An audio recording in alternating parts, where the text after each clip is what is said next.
오늘 우리가 함께 묵상할 하나님의 말씀은 데살로니가 전서 2장 5절에서 8절까지 말씀입니다. 말씀의 은혜를 나누기 전 먼저 카리스를 준비해 주시기 바랍니다.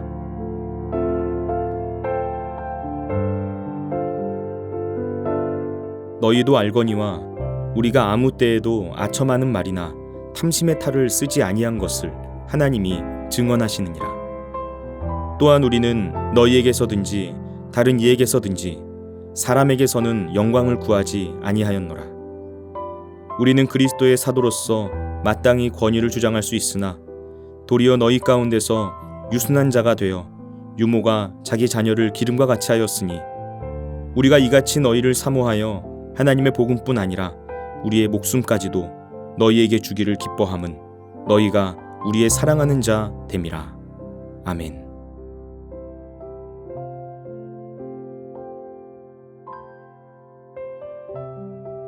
오늘 본문에서 바울은 자신이 아첨하는 말을 하지 않았다고 말합니다. 아첨하는 말이라는 것은 다른 사람의 마음을 얻기 위해서 과장하거나 꾸며내어서 하는 말을 뜻합니다. 복음은 사람들의 귀에 듣기 좋고 마음에 드는 말을 해주는 것이 아닙니다. 그냥 아무런 대책 없이 네가 다 맞다라는 식으로 위로하는 그런 듣기 편한 소리가 아닙니다. 복음은 사람의 환심을 사는 것에 목적이 있지 않습니다. 복음은 사람의 영혼을 살리는 길, 바른 길, 생명의 길로 인도하는 것에 목적이 있습니다. 그러나 그 목적을 망각한 사람들은 복음을 왜곡합니다. 사람들의 환심을 사는 일에 목적을 둔 사람들은 복음을 말하면서 하나님이 아니라 사람에게 초점을 맞춥니다. 사람이 듣기에 좋은 말을 신앙적인 것으로 포장해서 말합니다. 그런 사람들이 전하는 복음은 아첨하는 말과 같습니다. 듣기에는 좋습니다. 귀가 즐겁습니다. 그러나 그 영혼을 바른 길로 인도해 주지는 못합니다. 십자가 없는 영광이 대표적입니다. 사람들에게 영광을 말하고 성공을 가르칩니다. 예수 믿으면 잘 된다고 말합니다. 그런데 그게 전부입니다. 세상에서 잘 되는 것이 복음의 전부이고 그게 목표인 것처럼 말합니다. 그러나 그 안에 십자가가 없습니다. 십자가 없는 영광, 십자가를 짊어지지 않는 복음, 사람들의 귀에 듣기 좋고 편한 말만 하고 있다면 그 복음은 가짜입니다. 여러분, 예수님께서 분명하게 말씀하셨습니다. 누구든지 나를 따라오려거든 자기를 부인하고 자기 십자가를 지고 나를 따를 것이니라. 예수님께서는 나를 따르는 삶이란 자기를 부인하고 자기 십자가를 지는 것이다 말씀하셨습니다. 예수님께서는 절대 영광만을, 성공만을 말씀하시지 않았습니다. 자기를 부인해야 한다 말씀하셨습니다. 십자가를 져야 한다 말씀하셨습니다. 그런 사람이 진정으로 나를 따르는 사람이라고 말씀하셨습니다. 바울은 탐심의 탈을 쓰지 아니한 것을 하나님이 증언한다라고 말합니다. 탐심은 바로 앞에서 말한 아첨과 연관이 되어 있습니다. 사람들이 왜 아첨을 하겠습니까? 왜 사람의 마음을 얻으려고 하겠습니까? 아첨하는 사람의 마음 가장 깊숙한 곳에는 탐심이 자리 잡고 있습니다. 아첨은 상대방을 위해서 하는 말이 아닙니다. 내가 마주하고 있는 그 사람의 마음을 얻어서 내가 어떤 이득을 얻으려는 자기 탐욕에서부터 시작되는 말이 바로 아첨입니다. 탐심은 자기의 영광을 위해 하나님조차도 수단으로 이용하게 만듭니다. 우리는 우리의 마음 한켠에 자리를 잡고 있는 탐심을 늘 조심해야 합니다. 골로새서 3장 5절 말씀에서 바울은 탐심은 우상 숭배다 라고 말했습니다. 탐심은 우상을 숭배하는 행위입니다. 하나님이 아닌 다른 신을 섬기는 마음입니다. 하나님을 사랑하는 것이 아니라 내가 원하고 바라는 것, 돈이나 명예나 권력이나 외모와 같은 이 세상에 속한 것들을 더 사랑하는 마음입니다. 탐심은 이것이 탐심이라는 사실을 깨닫지 못하도록 아주 은밀하게 우리 곁에 다가옵니다. 한국교회에 큰 족적을 남긴 어떤 목사님이 이런 말씀을 하신 적이 있습니다. 한국교회 성도들이 하는 기도 중에 돈을 많이 벌어서 헌금을 많이 하게 해달라는 식의 기도가 있다라고 말을 하면서 그런 기도에 대한 자신의 솔직한 생각을 이야기했던 걸 들은 기억이 납니다. 돈을 많이 벌어서 헌금 많이 하겠다는 기도에는 고난이 없고 희생이 없다. 억울한 일을 당하고 나의 것을 포기하고 내려놓고 핍박을 당하는 것이 없다. 한마디로 예수님께서 짊어지셨던 것과 같은 십자가가 없다는 것입니다. 물론 그 기도를 왜 했는지, 어떤 마음인지 짐작할 수 있지만 우리가 진정 성숙한 신앙인이라면 과연 이 기도가 바른 기도인지를 생각해 보아야 한다.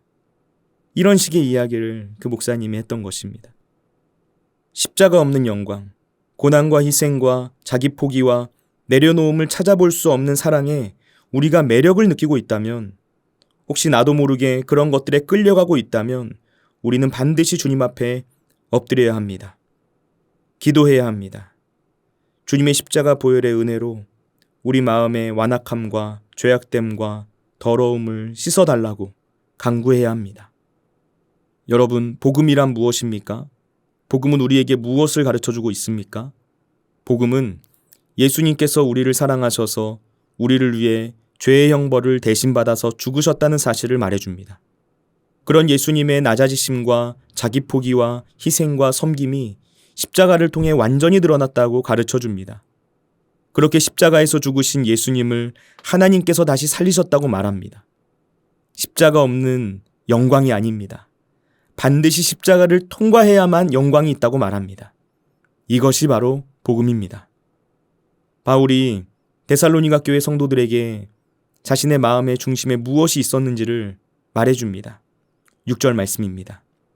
또한 우리는 너희에게서든지 다른 이에게서든지 사람에게서는 영광을 구하지 아니하였노라. 바울은 자신이 사람들로부터 영광을 얻으려는 데 목적이 있지 않다고 말했습니다. 자기의 영광을 얻으려고 복음을 전한 것이 아니라는 것입니다. 그 마음을 하나님께서 아신다는 것이죠. 이어서 바울은 자신이 사람의 영광을 구하지 않았다는 근거를 이렇게 말해주고 있습니다. 7절 말씀입니다. 우리는 그리스도의 사도로서 마땅히 권위를 주장할 수 있으나 도리어 너희 가운데서 유순한 자가 되어 유모가 자기 자녀를 기름과 같이 하였으니.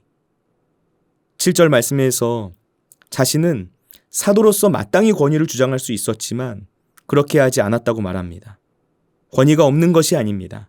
분명 사도로서의 권위를 가지고 있었습니다. 그 권위를 바탕으로 성도들을 훈육하고 양육할 수 있었습니다. 마치 군대 교관이 훈련생들을 규율과 권위로 다스리듯이 양육할 수 있었다는 것입니다. 그러나 바울은 그런 방식을 택하지 않았습니다.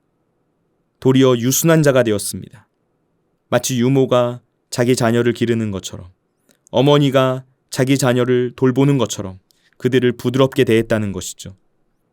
군대의 교관이나 유모 둘 다 훈육하고 양육하는 일을 합니다. 하지만 그 방법이 다릅니다. 군대의 교관은 규율과 권위로 훈육합니다. 반면에 유모는 유순한 말과 젖으로 양육합니다. 그런데 바울은 자신을 유모에 비유해서 말한 것입니다. 자신이 복음을 전하고 말씀을 가르칠 때 자기의 권위를 내세우는 교관처럼 하지 않고 유모와 같은 마음으로 복음을 전했다는 것입니다. 우리는 이런 바울의 마음을 더 깊이 알 수 있는 내용을 오늘 본문 8절 말씀에서 발견할 수 있습니다. 우리가 이같이 너희를 사모하여 하나님의 복음뿐 아니라 우리의 목숨까지도 너희에게 주기를 기뻐함은 너희가 우리의 사랑하는 자 됨이라. 바울은 우리가 이같이 너희를 사모했다라고 말합니다. 데살로니가 교회 성도들에 대한 사랑이 복음을 전하는 동기가 되었다는 것이죠. 그렇기 때문에 유모가 자기 자녀를 기르는 것처럼 데살로니가 교회의 성도들을 품을 수 있었던 것입니다. 그 마음이 얼마나 컸는지 바울은 그들을 위해 자기의 목숨을 주는 것까지도 기뻐할 정도였다고 고백합니다. 바울이 빌립보에서 복음을 전하다가 심한 고난과 어려움을 당했어도 포기하지 않고 데살로니가에 와서 복음을 전한 일, 분명 데살로니가에서도 온갖 박해를 받았는데 낙심하지 않고 꿋꿋하게 복음을 전했다. 나의 생명을 내어놓는 심정으로 생명의 위협을 당하면서도 그 길을 피하지 않고 복음을 전했다. 바울은 이 사실을 말하고 있는 것입니다. 이 말씀을 읽는데 참 놀랍습니다. 바울은 데살로니가 교회 성도들에게 내가 이렇게까지 했으니 너희들이 나에게 이렇게 해야 한다고 어떤 보답을 요구하고 있지 않습니다. 오히려 내가 한 그 일 자체를 기뻐한다고 말합니다. 어머니가 아이를 키울 때 밤잠을 못 자면서 그 아이를 보살피지만 아이에게 그 어떤 보답을 받으려고 하지 않고 오히려 아기가 자라고 성장하는 모습을 보는 것 자체로 기뻐하는 것처럼 바울은 성도들을 그런 마음으로 품고 있었던 것입니다. 여러분, 복음을 전하는 일, 교회를 세우는 일, 하나님 나라를 세우는 일은 어떤 보답을 바라면서 헌신하는 것이 아닙니다. 그 자체로 기쁨을 얻는 것입니다. 사람의 인정을 바라고 사람의 영광을 구하며 하는 일이 아닙니다. 이 세상 모든 일과 우리 마음의 중심을 정확하게 판단하실 수 있는 공의로우신 하나님만을 바라보며 하는 것입니다. 기도하겠습니다.